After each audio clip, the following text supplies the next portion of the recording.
Bezrat Hashem, nous sommes proches de Yom Yerushalayim et je pensais qu'il était important de comprendre la qualité de cette ville dans son intériorité. Yerushalayim, comme vous l'entendez, est au pluriel. Ce n'est pas une ville qui est au singulier, comme si son nom nous indiquait qu'il y en avait deux.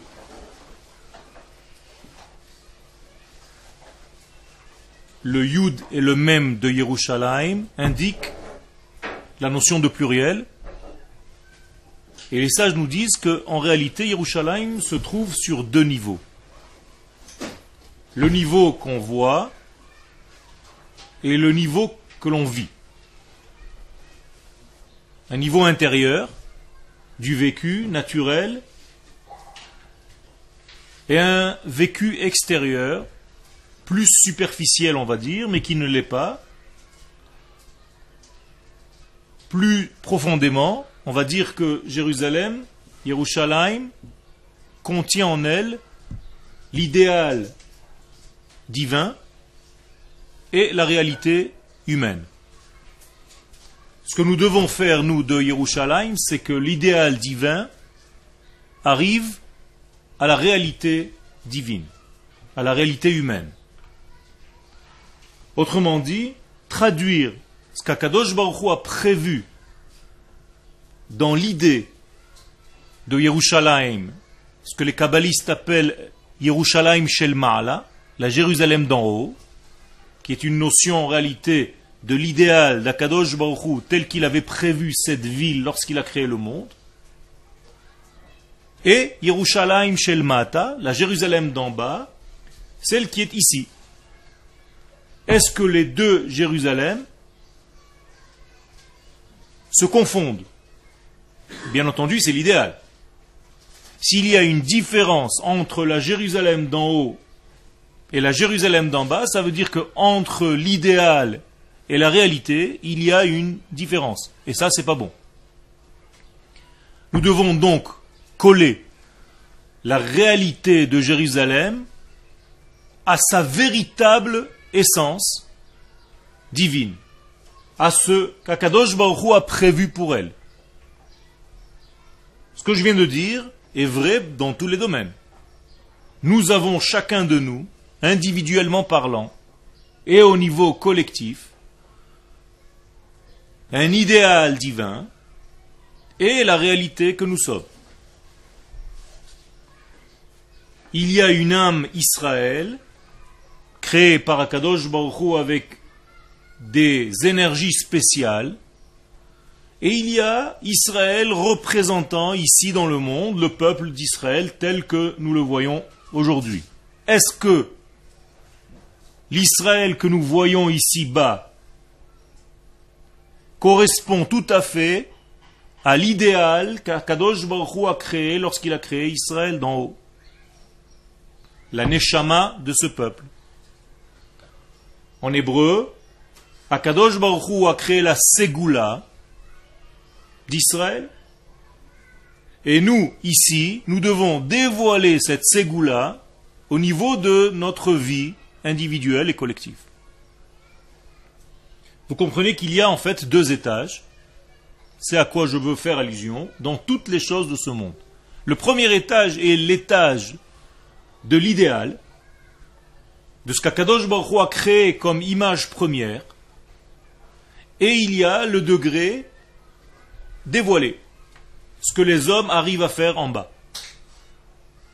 Et tout le temps, nous devons nous poser la question, à quelle distance je suis de mon idéal? Est-ce que je suis collé à lui ou est-ce que je suis loin de lui? Plus je réalise ma vie ici-bas selon l'idéal qu'Akadosh Baruch Hu a créé dans mon monde intérieur, plus ma vie est pleine, plus ma vie est vraie. Plus je m'éloigne de l'essence divine qu'Akadosh Baruch Hu a créée, et ma vie en bas ne correspond pas tout à fait, ou un petit peu décalée par rapport à cet idéal, à cette ségoula, eh bien, plus je suis dans la faute. La faute en hébreu se dit ratage, chet, lehachti, je ne suis pas tout à fait collé à la cible, je tire à côté. Ces 2 degrés que je viens de dire, donc la ségoula et la partie basse que je n'ai pas encore définie, la partie basse s'appelle la bechira, c'est-à-dire le choix, le libre choix que j'ai en bas, dans mon monde à moi, de dévoiler ou d'étouffer ce qu'Akadosh Baruch Hu a prévu en haut.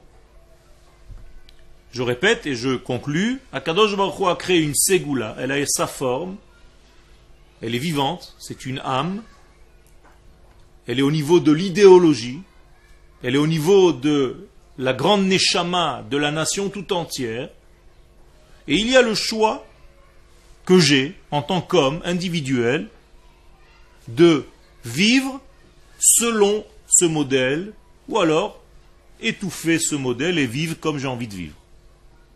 J'ai le choix.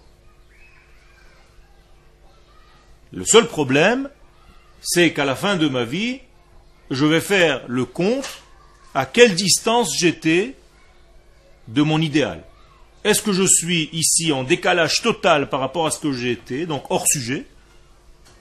Je ne vis pas selon mon identité, je ne vis pas selon cette ségoula, parce que j'ai choisi par mon libre choix de vivre à côté, ou bien j'ai choisi par mon libre choix de vivre le plus possible correspondant à ce qu'Akadosh Baruch Hu a prévu que je sois.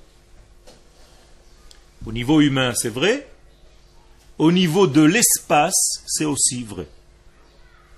Il y a dans le monde d'en haut, dans l'idéal qu'Akadosh Baruch Hu a créé, Yerushalayim Shel Ma'ala. L'idéal de ce que doit être Yerushalayim. Et nous avons Yerushalayim Shel Mata, la Jérusalem d'en bas. Question, est-ce que la Jérusalem d'en bas correspond à l'idéal qu'Akadosh Baruch Hu voulait en créant Yerushalayim? Et à quelle distance je suis de cette Yerushalayim d'en haut? Tout le travail, c'est donc de réduire la différenciation, de réduire l'espace et de coller au maximum à l'idéal, à ce qu'Akadosh Baruch Hu avait prévu. Ça prend du temps, c'est une éducation, on va vers, on n'arrive pas immédiatement, ça prend des siècles, au niveau de l'homme, ça prend des vies, pour arriver à vivre ce que je suis véritablement. Donc de la même manière que chacun d'entre vous doit se poser la question selon son prénom, je vais prendre le mien par exemple, est-ce que Yoël d'en bas est exactement ou très proche du Yoël qu'Akadosh Baruch Hu a prévu dans l'idéal? Ou est-ce que je suis loin de ce Yoël? À quelle distance je suis de moi-même en fait? Plus je suis moi-même, donc plus je suis collé à l'identité, à l'idéal qu'Akadosh Baruch Hu a prévu que je sois, plus je suis dans la justesse. Donc plus je suis tzaddik. Plus il y a un décalage entre ce qu'Akadosh Baruch Hu a créé, Yoël, et le Yoël que je vis en bas. Yerushalayim, c'est la même chose. La Yerushalayim d'en haut et la Yerushalayim d'en bas. Ok. L'idéal, c'est ce qu'Akadosh Baruch Hu a créé. C'est, on peut dire, son ratson. Okay. C'est-à-dire qu'Akadosh Baruch Hu a créé tout est ratsonot, de toute façon, tout est ratson. Akadosh Baruch Hu a créé la notion qu'on appelle Yerushalayim. Est-ce que cette notion est arrivée sur terre? Pourquoi est-ce qu'elle doit arriver sur terre? Ben, tout simplement parce qu'Akadosh Baruch Hu, tout ce qu'il a créé, c'est pour que ça arrive sur terre. Il n'a pas créé les choses dans l'espace. Tant que ce n'est pas réalisé, ce n'est pas une création. C'est-à-dire qu'Akadosh Baruch Hu est une chokhma agissante. Une sagesse qui agit. Et nous devons être exactement la même chose. Si notre sagesse n'est pas une sagesse agissante, c'est-à-dire j'étudie beaucoup, mais je ne sais pas réaliser ce que j'étudie, je ne vis pas selon mon étude, alors mon étude reste en fait des papiers, des bouts de gmarot, des feuilles de Gemara, des feuilles de Mishnah, des photocopies. Ce n'est pas de l'étude. L'étude de la Torah, c'est une étude de vie. Et c'est pour ça qu'il est écrit dans le Maxime des Pères, Pirkei Avot, Kol shechochmato meruba mima'asav, en chochmato mitkayemet. Si ta chochma est supérieure à tes actes, c'est-à-dire que tu n'appliques pas la chochma que tu étudies, tu ne vis pas selon les textes que tu avales, eh bien, cette chochma, cette sagesse, ne peut pas rester. Elle va disparaître de toi. Parce qu'elle est restée au niveau du potentiel, du virtuel, de l'étude, mais elle n'est pas encore assimilée par ton être. Tu n'as pas encore avalé cette étude. Cette étude ne fait pas partie de toi encore. Donc l'étude doit se manger. Comme on mange un fruit. Comme il est écrit dans nos textes, Vetoratra betoch me'ai. Ta Torah doit être dans mes entrailles. Si ta Torah n'est pas dans mes entrailles, c'est-à-dire je l'ai avalée, je l'ai digérée, et elle est en moi, elle fait partie de mes taïm, de mes cellules, eh bien je n'ai pas encore assimilé ta Torah. C'est resté une information. Mais ce n'est pas une Torah. C'est pourquoi toute chose dans ce monde, on doit travailler dans ce sens-là. Voir à quelle distance nous sommes dans tous les domaines de ce qu'Akadosh Baruch Hu a prévu que nous soyons. Lorsqu'Akadosh Baruch Hu a créé l'homme, il avait un modèle. Quel est le modèle qu'Akadosh Baruch Hu a vu lorsqu'il a créé le premier homme, Adam Arishon? Rabbi Shimon Bar Yochai. Vous le dites dans la chanson. Naase Adam ne'emar ba'avurecha. Quand Akadosh Baruch Hu a dit faisons l'homme, il pensait à qui? À quel modèle? Rabbi Shimon Bar Yochai. À quelle distance vous êtes de Rabbi Shimon Bar Yochai? C'est la distance qui vous sépare de la notion de l'homme. Car l'homme c'est Rabbi Shimon Bar Yochai. Vous avez compris? Nachon, nachon. C'est exactement ce que je suis en train de te dire. Il y a au niveau collectif, l'homme, et il y a au niveau individuel ce que je suis. Ça veut dire que lorsque Akadosh Baruch Hu appelle Abraham 2 fois dans la Torah, Abraham, Abraham, c'est pas parce qu'Abraham n'a pas entendu lorsque Akadosh Baruch Hu l'a appelé la première fois, donc il le rappelle encore une fois.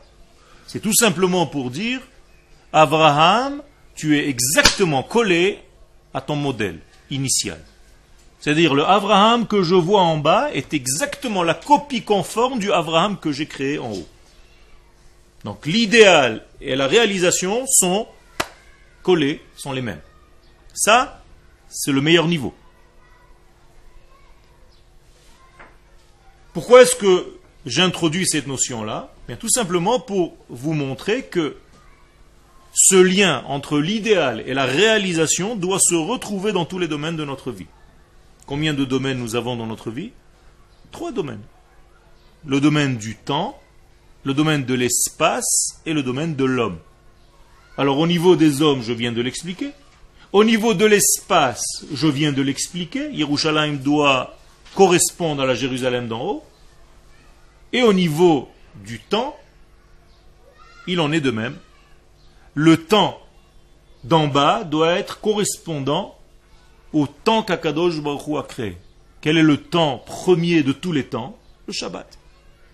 Tant qu'en bas, dans ce monde, je ne vis pas au rythme, au degré du Shabbat, que ma vie devienne un grand Shabbat, Yom Shekulo Shabbat, je n'ai pas encore réalisé, je n'ai pas encore amélioré, je ne me suis pas encore rapproché du véritable temps, de la notion du véritable temps qu'Akadosh Baruch Hu avait prévu. Effectivement, Akadosh Baruch Hu, lorsqu'il crée les choses, il les crée loin, pour qu'on puisse revenir et nous rapprocher de ce temps idéal. Donc, Akadosh Baruch Hu, lorsqu'il a créé Yerushalayim, il a créé loin de son modèle initial. Et tout doucement, au fur et à mesure des générations, on doit revenir au modèle initial. Jusqu'à ce qu'il y ait correspondance totale Au niveau de l'homme, c'est pareil. L'homme a été créé loin de son modèle initial, et tout doucement, il doit revenir, selon les générations, pour redevenir l'homme qu'il doit être. Et la même chose au niveau donc de l'espace, Yerushalayim, le temps, et l'homme, l'identité humaine, on doit redevenir des hommes. Ok.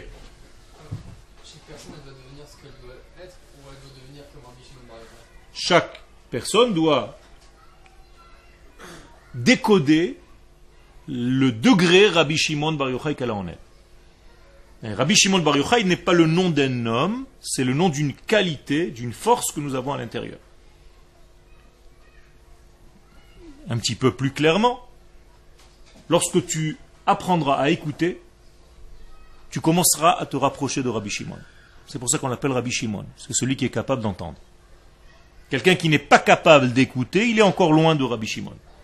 Parce qu'il est trop préoccupé à dire ce qu'il a à dire, alors qu'il doit se taire pour comprendre et entendre d'abord, parce que c'est la seule manière de capter ce qui se trouve dans ce monde. Il faut être très sensible. Il y a beaucoup d'énergie, beaucoup d'émissions, et les hommes sensibles captent ces émissions. Les hommes grossiers, l'émission passe et ils ne captent rien. Donc il faut être capable à entendre. Entendre, dans tous les langages, ça veut dire aussi comprendre. Mais ça commence par entendre. Donc Rabbi Shimon. Lorsque Rabbi Shimon a atteint son degré de Shmi'a, d'ouïe, la force de l'écoute, il va devenir Tachazé, vient et voit. Celui qui est capable de voir. Donc le Zohar commence toujours ses textes par vient et voit. Alors que la Gemara commence par vient et entend. Ta shma dans la Gemara, ta chazi dans le Zohar. Autrement dit, la Gemara t'apprend à entendre et le Zohar est le degré déjà où tu as appris à voir parce que tu as su entendre. C'est ce qui s'est passé au moment du don de la Torah. Vekol ha'am ro'im et hakolot. Le peuple tout entier ro'im voit et hakolot. Les sons. Comment est-ce qu'on peut voir un son? Il faut d'abord être au niveau de la nation. Vekol ha'am. Si tu n'es pas vekol ha'am, il n'y a pas de ro'im et hakolot. Tu ne pourras rien voir. Autrement dit, un homme aussi tzaddik qu'il se considère, s'il est loin de la notion de Am Israël, il ne verra pas grand-chose. Il faut être lié à la nation d'Israël pour commencer à entendre et à voir. C'est pour ça que le texte est clair, Vekol ha'am, bilvad, uniquement, kol ha'am, ro'im et hakolot, peuvent accéder à la vision de ce qu'on entend. Généralement, on entend avec l'oreille. Là, au mont Sinaï, on voit avec les yeux ce qu'on devait entendre. C'est comme si j'entendais avec l'œil, ou je voyais avec l'oreille. Ça veut dire qu'on est à un sens où les degrés se mélangent parce qu'ils sont dans leur unité absolue.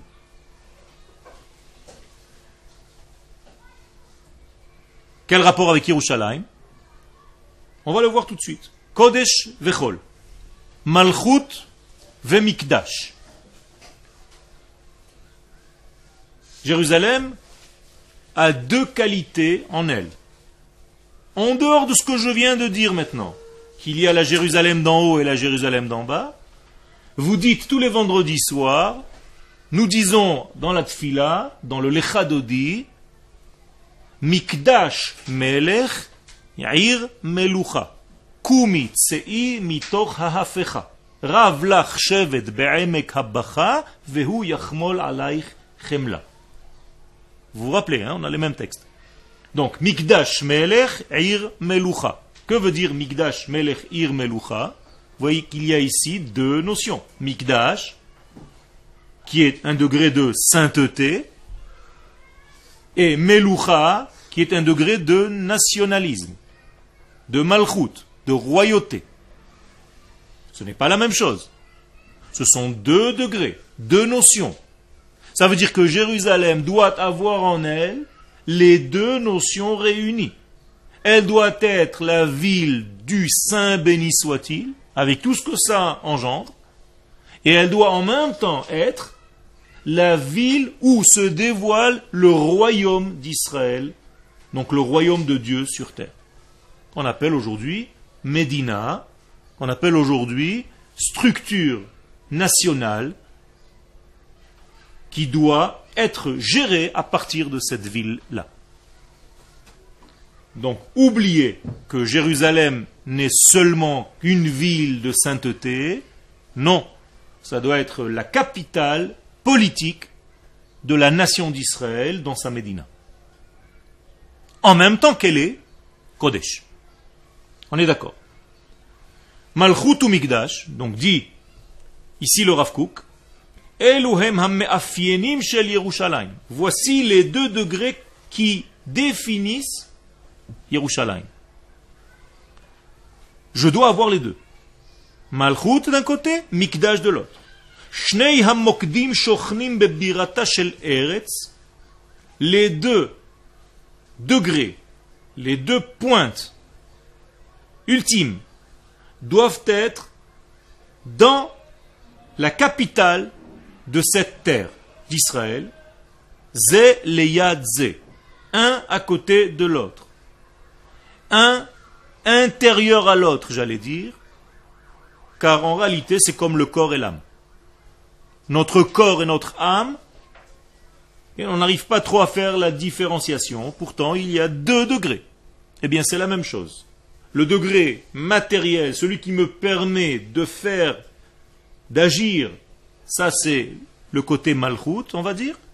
Et mon degré intérieur, la neshama, c'est le degré kodesh.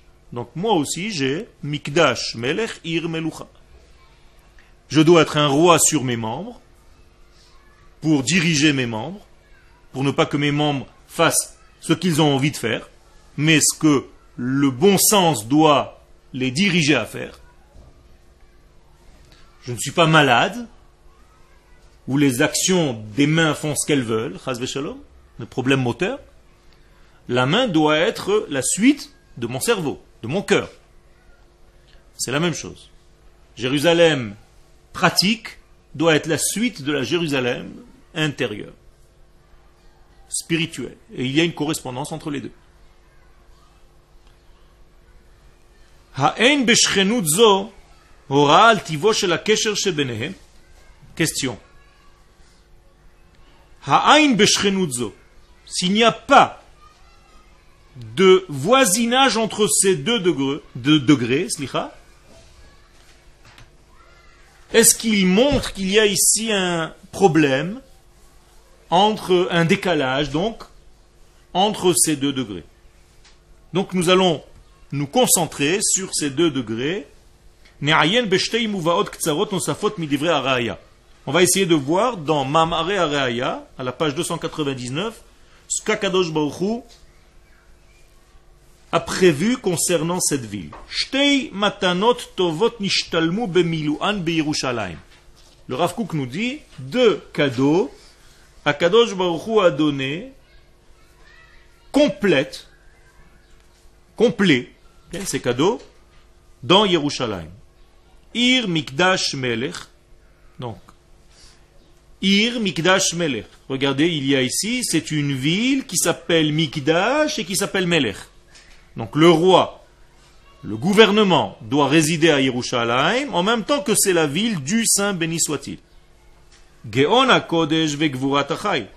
Donc il y a d'un côté la splendeur du Saint béni soit-il et Gvurat HaChai, la force militaire, la force de l'armée, la force agissante, la puissance. Chail en hébreu ne veut pas dire seulement l'armée, mais veut dire aussi la force.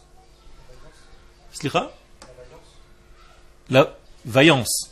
Quel? Plus clairement en français, parce que vaillant, c'est un petit peu difficile peut-être à concevoir par les gens.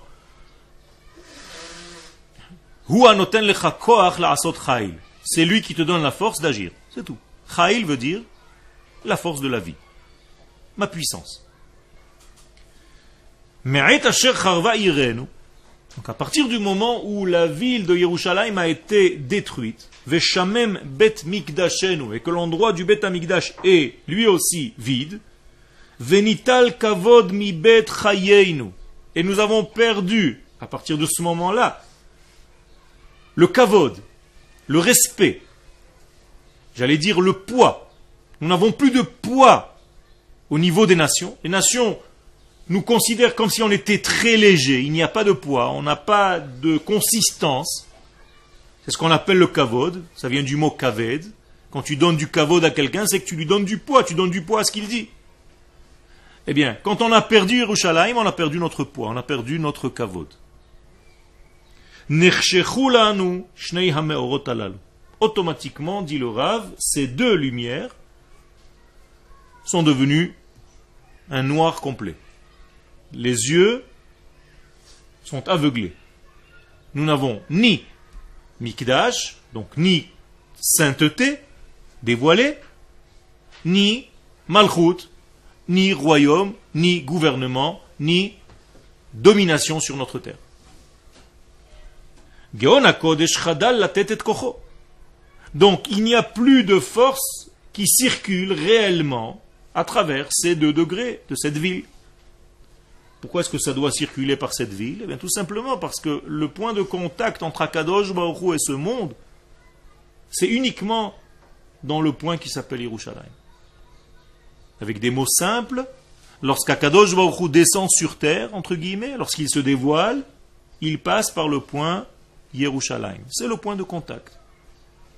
Il y a un seul contact entre Akadosh Baruch Hu et ce monde. C'est Yerushalayim. Nulle part ailleurs, oublié. Une fois que ce contact est réalisé avec Yerushalayim, de là, l'information se diffuse n'importe où dans le monde. Mais le premier contact se fait à Yerushalayim, obligatoirement. Ki mitzion tetzet Torah, dvar Hashem mi Yerushalayim, lo mi makom acher. Beaucoup de gens qui veulent s'arranger un petit peu croient que la Torah descend dans le monde là où ils sont. C'est faux. Même pour prier, on ne peut pas prier si ce n'est qu'à travers cette ville. Pourquoi? Parce que dans le sens inverse, c'est la même chose. Que tu montes vers Dieu, entre guillemets, ou que Dieu descende vers nous, entre guillemets, ça passe toujours par ce point de contact. Donc n'importe quelle prière dans le monde doit se faire en direction de Yerushalayim, et si tu es à Yerushalayim, en direction du Saint des Saints. C'est tout. Et au niveau de ta pensée, et au niveau de toute ta réalisation. Or, anevoa, si ces degrés ont disparu, eh bien il n'y a plus de prophétie. Parce que représente la prophétie? Tout simplement le dialogue de Dieu avec l'homme. Dieu parle à travers l'homme. Il utilise le verbe du prophète en question et il dit, Dieu, ce qu'il a à dire à travers la bouche du prophète. Or, s'il n'y a pas de point de contact, il n'y a pas de prophétie. Donc il n'y a pas de prophétie en dehors d'Eretz Israël.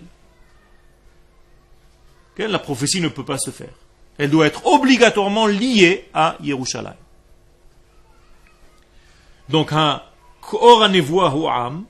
il reste un tout petit peu de prophétie, on appelle ça Ruach HaKodesh, mais ce n'est pas encore de la prophétie, un esprit saint.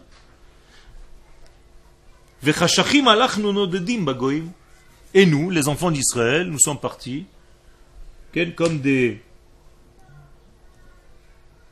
juifs errants. Les gens pensent que c'est un idéal. Non, ce n'est pas un idéal. C'est une erreur parce que nous avons créé cette erreur. Okay?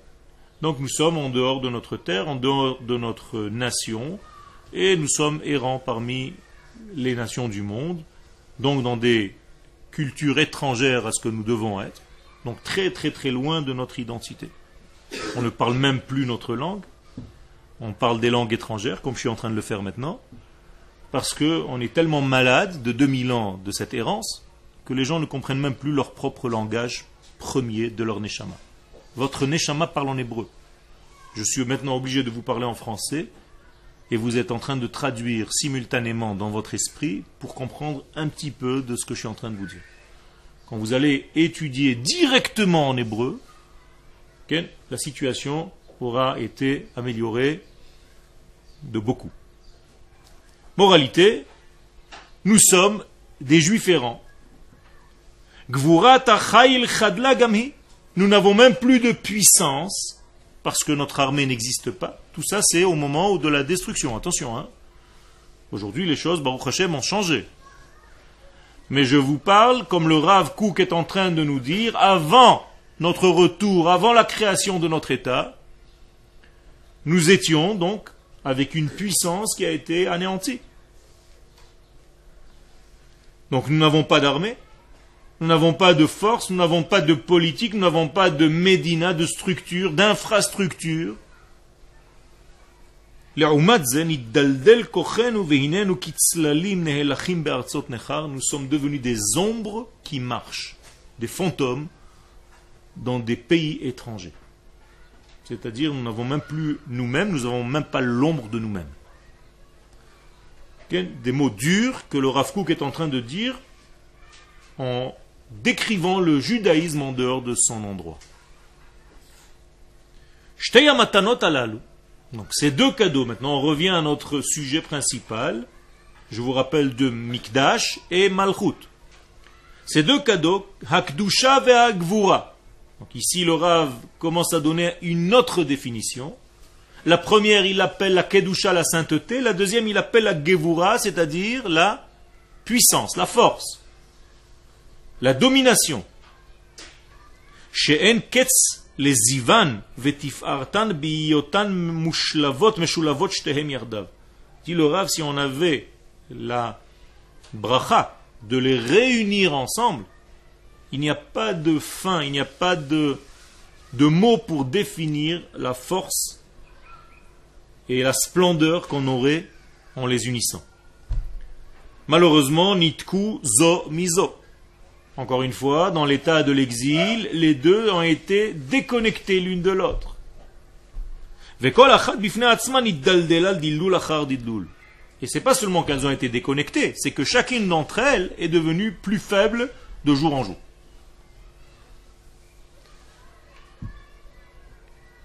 Le Rav continue dans Olat Reaya.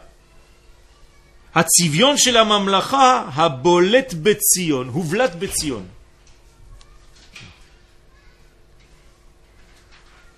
Ici, nous introduisons une autre notion qu'on n'a pas encore définie.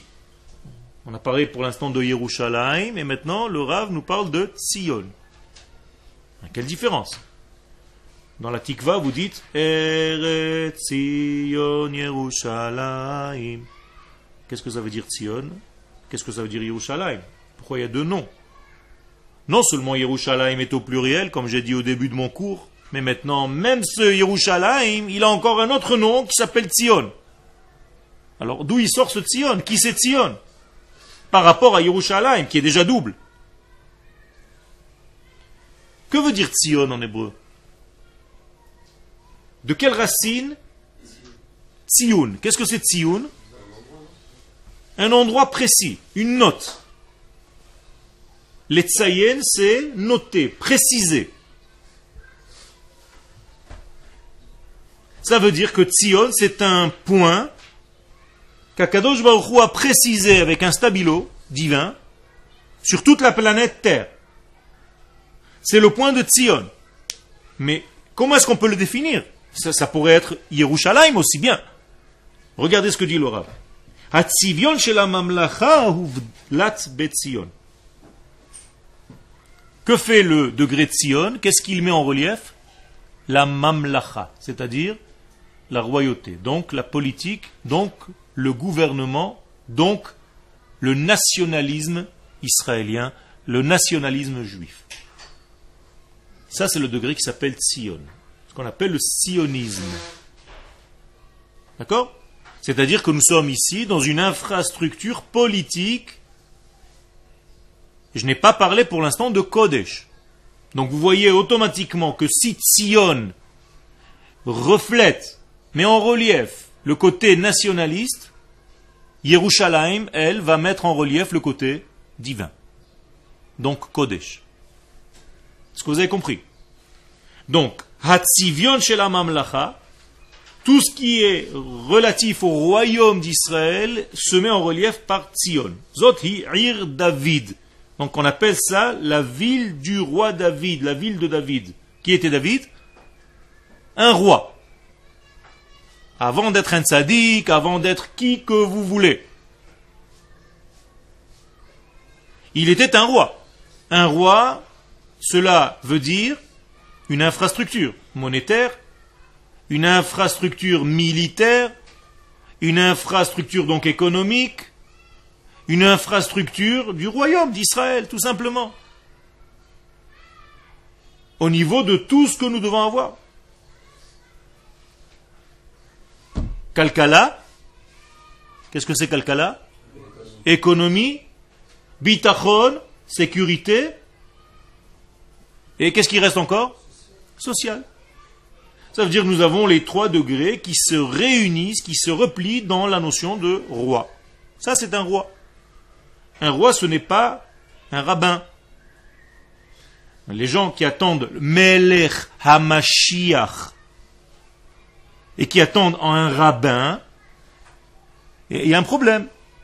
Sauf si ce rabbin est aussi un homme politique qui peut diriger la nation. Alors là, c'est une bracha. Il a les deux. Il est Mikdash Melech Ir Melucha. Mais si ce n'est qu'un rabbin qui donne des cours de Torah, il ne peut pas être roi. Comprenez bien. Rabbi Akiva était un grand sage. Il ne s'est pas défini lui-même en tant que Mashiach. Il aurait pu. Non, il a choisi de nommer quelqu'un d'autre Mashiach, qui? Bar Kochva. Ce qui est curieux. Pourquoi Rabbi Akiva, le grand de la génération, le maître de Rabbi Shimon Bar Yochai, ne se définit pas lui-même comme étant potentiellement Mashiach? Pourquoi il est obligé de définir un homme de guerre, le Ramatkal de l'époque? Question. Posez-vous ces questions. Donc, ce degré de Tzion, il est correspondant à ce qu'on appelle donc Ir David. Je vous pose une question, ce n'est pas une question rhétorique, répondez-moi. Lorsque j'appelle Yerushalayim Ir David, à quoi je fais donc allusion? À quel degré de cette ville? Il a fait. Au côté du chol, au côté du profane, donc au côté du royaume. Je ne parle pas de Kodesh pour l'instant. Attention. Donc, Zot hi Ir David. Alors, comment on appelle cette Ir David, en d'autres termes? Donnez-moi un autre nom de Ir David. Sion. Pas Yerushalayim, attention. Si vous dites Yerushalayim, vous rentrez dans une autre définition. Donc, il faut être très précis dans l'étude de la Torah. C'est pas une salade. Be'am Israël, lichora hamamlacha omedet hi levada, ve'akeuna levada. Apparemment, on est en train de mettre côte à côte, mais quand même avec une différence, le côté de la prêtrise, donc la kehuna, donc le côté kodesh, et le côté de la nation, le côté du royaume.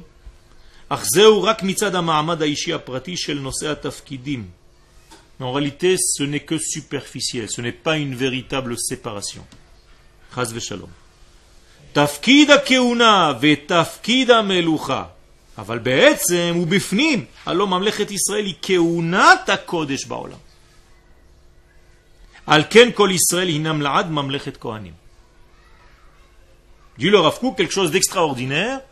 Si tu regardes superficiellement, extérieurement, les 2 degrés n'ont rien à voir l'un avec l'autre. C'est-à-dire la politique avec la religion, entre guillemets, j'emploie des termes que je n'aime pas employer, mais pour que vous compreniez bien, n'ont rien à voir ensemble.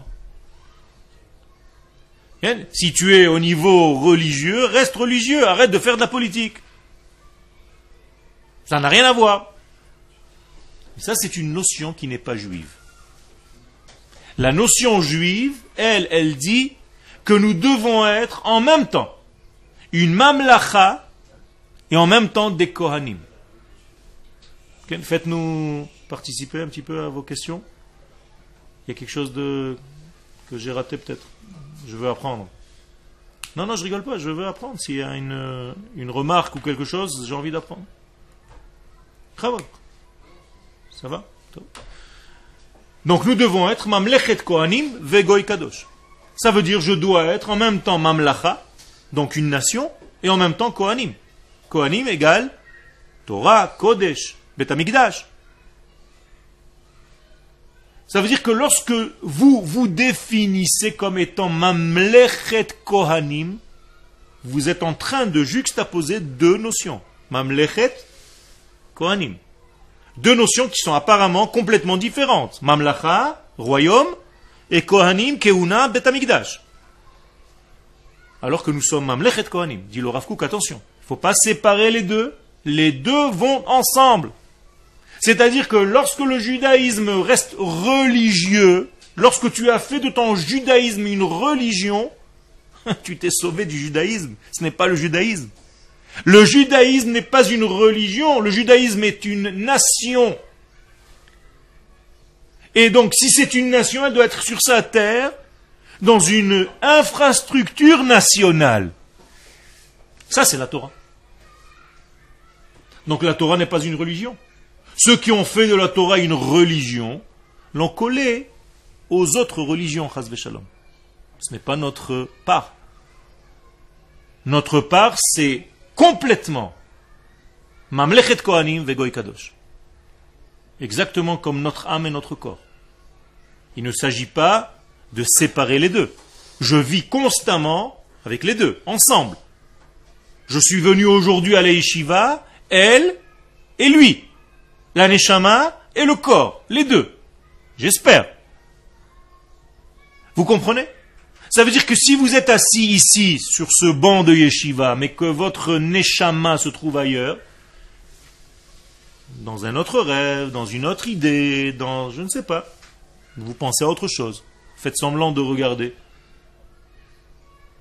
Mais vous n'écoutez pas le cours. Eh bien, en réalité, vous êtes en train de vivre comme un schizophrène qui a séparé son corps en deux parties. Son esprit de sa matière. C'est une maladie. Il faut se regrouper, redevenir un quand vous étudiez. Donc je dois être dans mon étude complètement cérébral, complètement au niveau du ressenti et complètement au niveau de mon corps. Ce n'est pas que tout le reste est au chômage et il n'y a que mon esprit qui travaille quand j'étudie la Torah. C'est faux. Je dois être en même temps sechel, regesh, midot, maasim, tout. Un bloc. Sinon, il y a un problème. Séparation.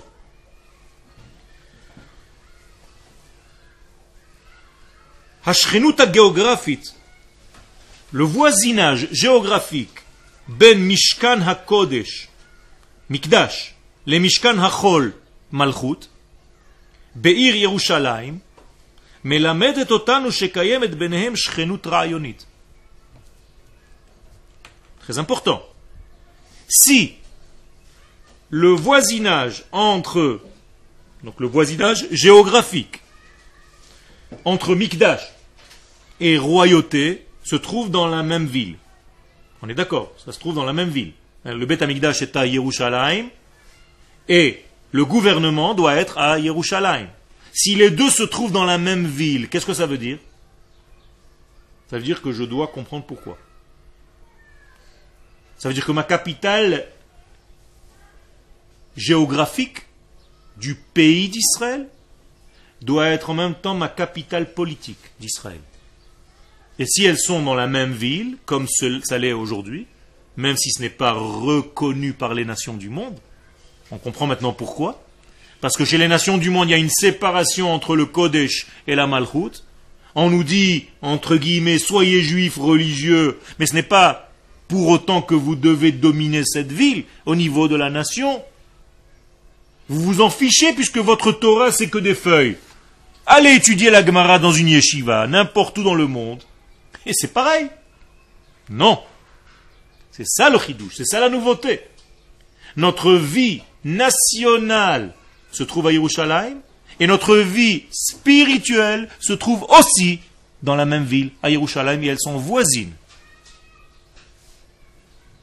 Ça veut dire qu'il y a en fait un voisinage de l'idée. Ce sont des idées voisines, pas seulement deux notions voisines qui cohabitent dans la même ville, mais deux idéaux voisins qui sont dans le peuple d'Israël. Indissociables. HaKodesh ve'achol, hachomer ve'aruach. Donc je suis obligé de vivre dans une ville qui s'appelle Yerushalayim en collant le Kodesh et le Chol ensemble. Qu'est-ce que c'est que le Chol?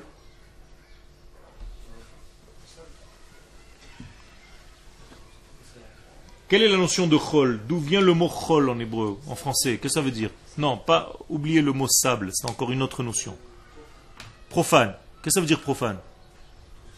C'est l'inverse de quoi? De Kodesh? C'est quoi? Est-ce que Kodesh, ça veut dire quoi? Ça veut dire saint?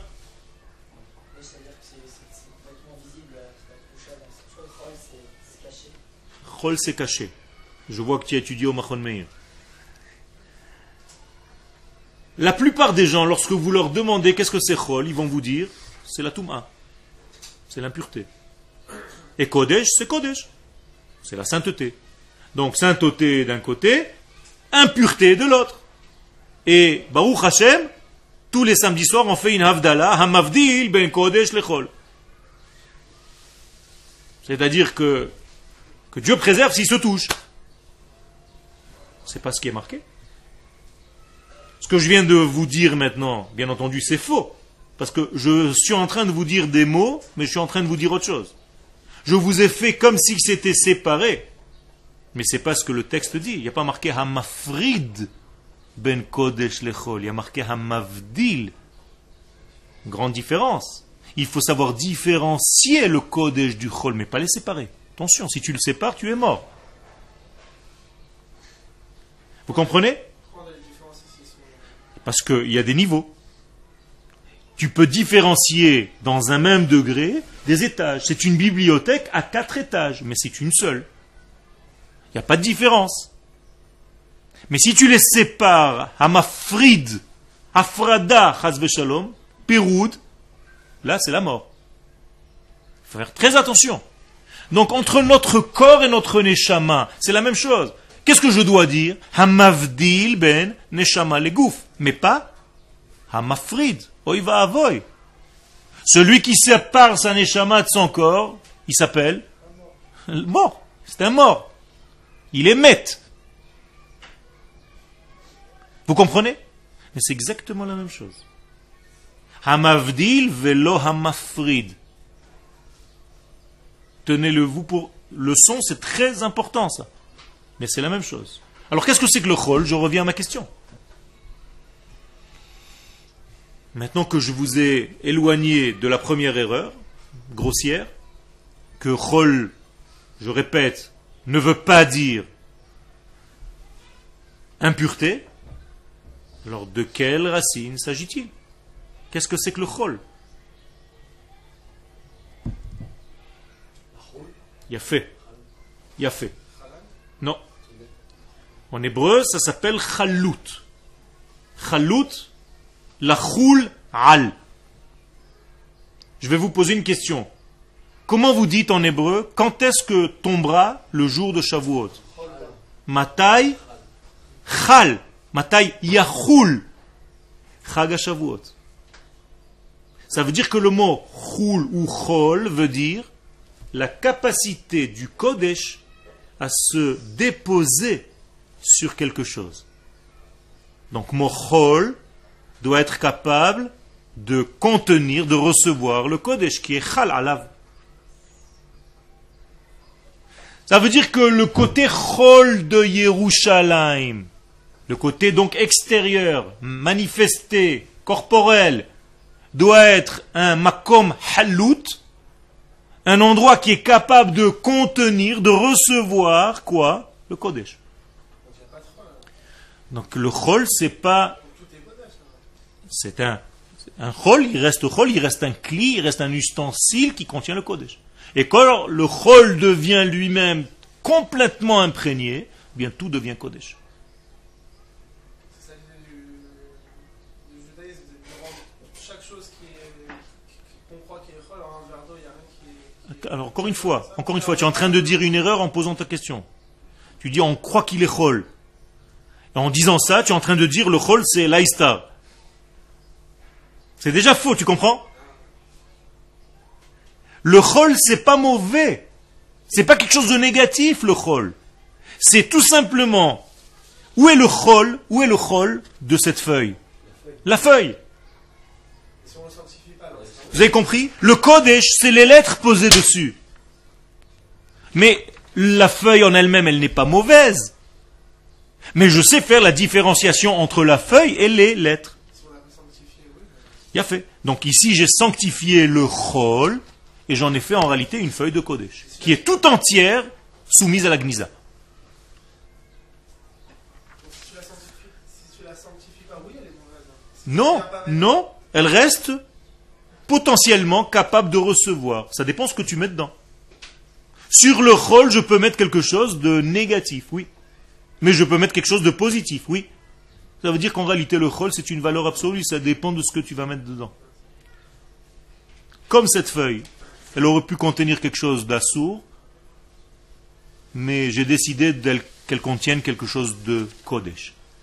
Donc j'ai pris cette feuille, ce bout de bois qui est devenu une feuille dans une machine, en pâte à papier, et cette feuille, depuis sa création, elle ne rêve que d'une chose. C'est qu'un jour, se dépose sur elle un texte du Rav Kook. Ça veut dire qu'aujourd'hui, la feuille, elle est en train de danser. Elle est heureuse.